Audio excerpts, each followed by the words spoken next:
Friends అందరికి నమస్కారం అండి. ఇప్పుడే అందిన వార్త, ప్రభుత్వం కీలక ఆదేశాలు జారీ, ఉద్యోగులకు పెన్షన్లకు సంబంధించి అంటూ లేటెస్ట్ అప్డేట్ అయితే రావడం జరిగిందండి. సో ఆ వివరాలు ఏంటనేది కూడా వీడియోలో తెలుస్తుందాం.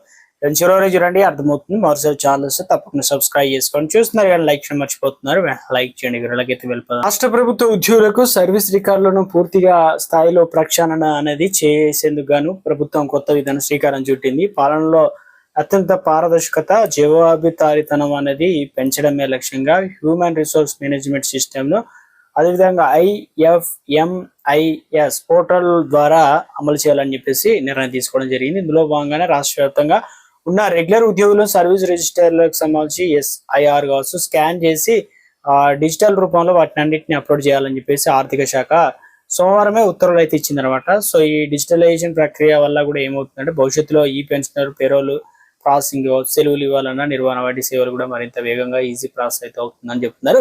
ఈ ప్రక్రియ అత్యంత ప్రాధాన్యత కలిగినది కాబట్టి పరిగణించాలి. ఉత్తర్వుల్లో పేర్కొన్న ప్రభుత్వం ఇక మే 31 తేదీలోగా మనకు ఈ నెల లాస్ట్ వరకు అప్లోడింగ్ ప్రక్రియను కంప్లీట్ చేయాలని చెప్పేసి స్పష్టం చేసింది. అన్ని సెక్రటరీ విభాగాలకు సంబంధించి హెడ్ ఆఫ్ ది డిపార్ట్మెంట్లకు సంబంధించి DDOలో లాగిన్ ద్వారా స్కాన్ చేసి కాపీలను అప్లోడ్ చేయాల్సి అయితే ఉంటుందన్నమాట. ప్రభుత్వం నుంచి కొత్త విధానం